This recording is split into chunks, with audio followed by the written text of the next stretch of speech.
Ok, Zomaloba, Zomaloba. Voilà. Bon, moi, bon, ils étaient, bon, moi, na Suisse, na Suisse depuis 2000, donc, naza technicien supérieur en électronique industrielle, naza technicien supérieur en automation.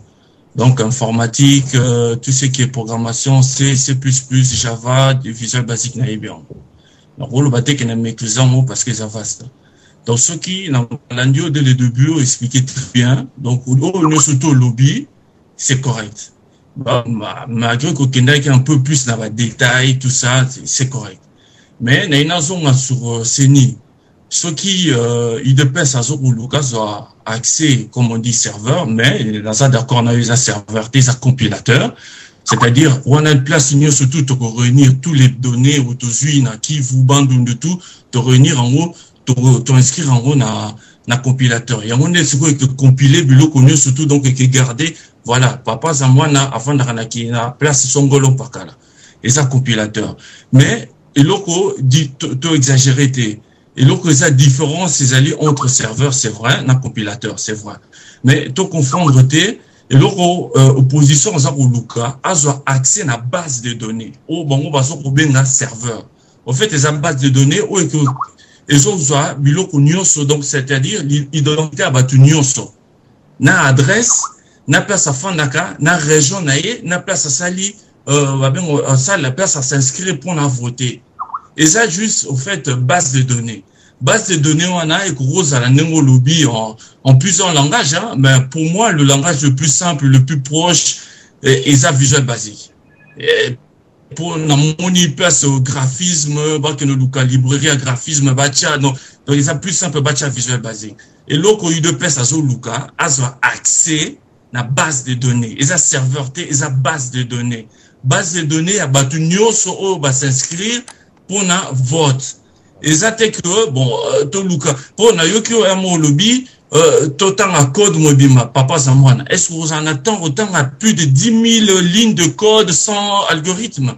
N'était sur aux informations parce que on a 10 000 codes, en tout cas, na tiki na quoi, sans algorithme, na évité. Parce qu'on évité moutona moutousson, sera check commentaire té, sera expliqué té, nengani na salaki, et c'est un peu difficile, même en 2 ou 3 mois, c'est difficile. Na évité, peut-être, pour la monnaie au lobby, au yebi cobol, donc, au yebi cobol, donc, on moutakala. On moutakala, parce que cobol, ils ont un peu base, il y a un langage presque tout. Donc, au bisoto yekola, na poto, cobol, ils ont un peu base, il y a un langage tout. Mais, sur le bando, quand on a un code, na yeba code programme, ou y a CENI, ou ana, parce qu'il y a un ni pour base de données, ils ont question, Crystal Report, et donc, ils ont vaste, ils ont compliqué, ils ont vaste, ils ont sujet, bon, ils ont vaste. Donc, il y a moins à intervenir pour nous qui va voter, gagner na bango kaka, non, gagner kakate. Bisoto a besoin de yeba, qui sont inscrits et qui ne l'est pas, et combien sont inscrits, et où est-ce qu'ils sont inscrits. C'est tout. Bisoto a besoin de code TET. Toyeba, ou wana basa inscrit, to imprimer ba papier, to lui oyo, azabo, to kiko luka mutu wana fana na bandundu, mutu opposition, talela biso mutu wana azabo, afandaka wana, na adresse wana afanda. C'est tout. Et ça base de données. Ne yo moro lobby. C'est simple. Pour créer base de données, c'est simple. Tout ça a besoin d'un code de BLT. Voilà, je m'arrête là, d'après son maloba. D'abord, la félicité, binomi balé, spécialiste de côté en contradiction à ta mort égalité. Sauf que, tu as spéculé que Visual Basic, il y a utiliser. Visual Basic, c'est le plus facile à reconnaître rapidement. Oui, dans le lobby, papa Zamwana, dans le lobby, c'est plus facile. Et c'est plus facile pour na kosala graphisme et tout. Et c'est plus facile. Parce que souvent, nous, quand on répond aux questions, papa Odon. Est-ce que yo papa Zamwana, jour, ce qui m'a dit que tu reprendre codification, il y a programmation, il y a nani, il y a makamba élection, oyo. Est-ce que tu as sur le temps étiqueté? Yo, on a une réponse. Toi, qui n'est pas la Visual Basic. Vas-y, voilà. Oui. Si tu as la Visual Basic, en moins de 2 jours, tu as programmer, et puis l'élection qui fait un temps, tu peux t'en dada. Oui. Ça, là, tu as raison. Alors, avec les Visual Basic et plutôt programmer en gros, dans quelques jours, tu testes yango, tu sali ba debug et puis écoper ça son résultat comme il le faut. Voilà. Sans tricher, un temps. Tu as besoin de sophistication. Mais là, si on a yebisile bino que faites attention, photo yeba plateforme ni ba ke itala ndeko moka utiko bimo ya bimelinga na Java. Muta Linux. Donc ce qui plateforme ya nini ya la compilation na bango eza na Linux. Là to komi ko senga ba expertise ya trop poto ke ne kokota na code na bango oyo ba programmer la ki yango là ekomi ki pelekese mais problème ezate aussi nous avons volonté de diviser programmation en sections. Parce que nous sommes une section à procédure, bah tout ça bah vu côté identification, bah nous avons bah report. Voilà notre cabolitage. Ça c'est pour ça que équipe bah fouta bisoté. Donc nous comme bah volontiers biso bah informaticien congolais tout ça bah tête. Algorithme ici. Des algorithmes to bah on va repérer ça sur algorithme logiciel na bangoté. Mais biso to créer algorithme pour te bah quelles sont les possibilités ya ko tricher. Place ni va ko tricher. Est-ce que va ko ba comme o to code tel multiplié par autant ou bien to incrémenter ba arithmétique nyonso yo pour ebattre ba point na côté ya nini. Il faut que to concevoir o ya biso moko banani ba algorithme.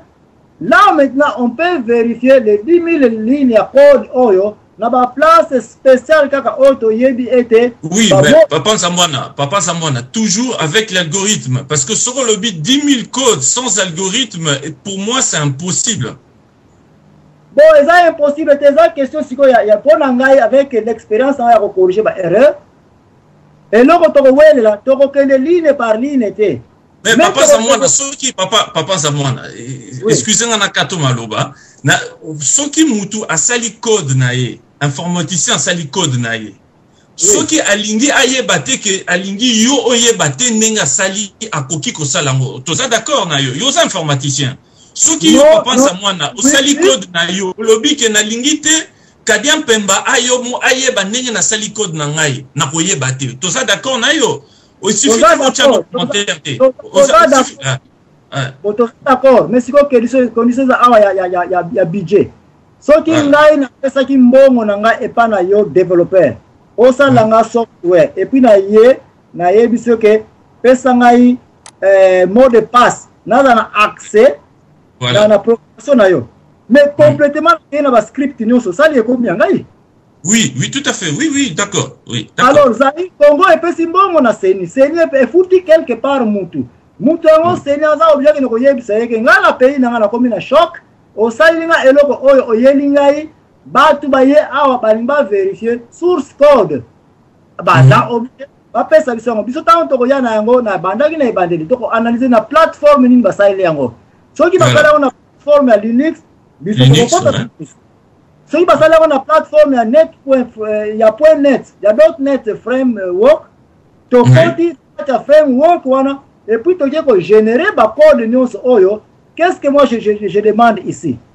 Soit source code nyonso wana, copie yango, paste yango ata na notepad ou bien na Microsoft Word, poste yango, tindela yango na biso nyonso, nga na États-Unis na kozwa pe copie yango.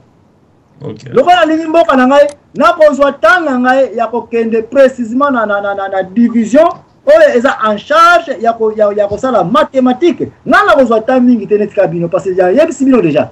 Il y aura question des informaticiens, na ba senior informatique qui ba pension ba guru ne zibiso, le volume ça na se vanter, o lo bien so une dit comme la source.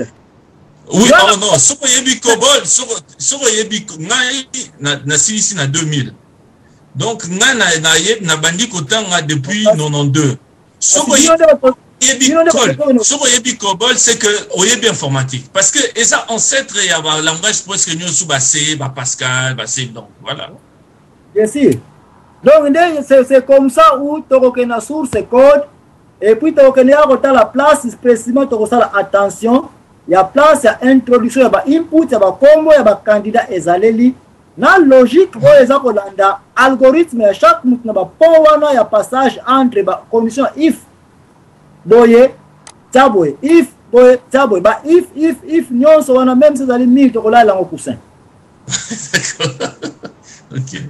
Na kena le chancelier Merci mingi Mbuta Zambwana na pesi bandeko nyonso mbote papa Odon maman Misé et puis bandeko nyonso vraiment na sefeli mingi papa Zambwana koyoka bino koloba nga vraiment muteme ezolela pourquoi parce que j'ai vite compris que tozana batu o bakoko sala expertise par rapport ya connaissance oyo bazui libanda. Hein? Vraiment, ça me fait chaud au cœur que nous avons des experts à boyer, mais malheureusement, dans le circuit électoral, ni tout à boyer. Exacté. Je vais revenir un peu à la question, Papa Odo. Papa Odo a posé une question très, très importante. Alors, est-ce qu'il est trop tard? Il y a qu'à revoir Babilo Kouana. Moi, j'ai dit non. Non, pourquoi? Parce que, bon, physiquement, les hommes qui est impossible qu'on ait accès à Babilo à Seniwana. Mais moi, j'aurais souhaité une chose, qu'on mette un peu comme ça la contre-expertise. Bon, peut-être, et qu'on les via l'opposition, qu'on y ait où sont gérées les bases de données. Hein? À partir, il y a place où la base de données nous se gérer avec expertise au bino bozana yango. Moi, je crois qu'on peut renverser les choses.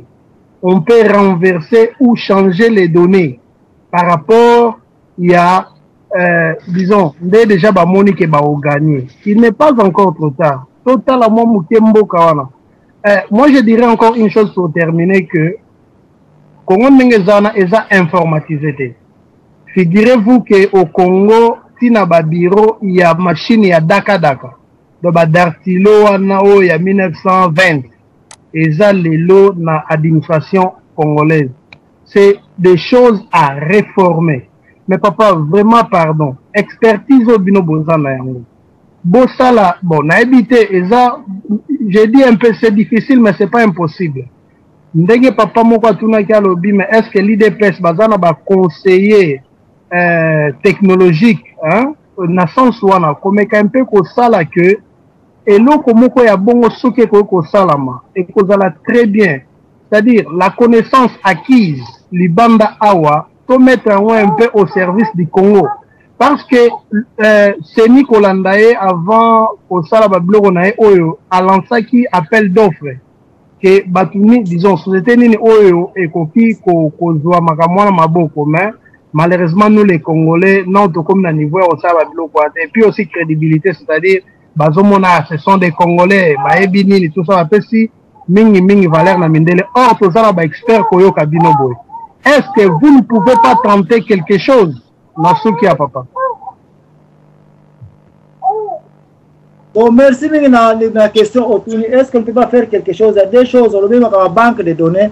Banque de données, on a d'abord précisé au départ que dans le passé, banque de données est la localisation, est locale dans la local area network. Nous avons besoin sur place, la place, vous allez lire.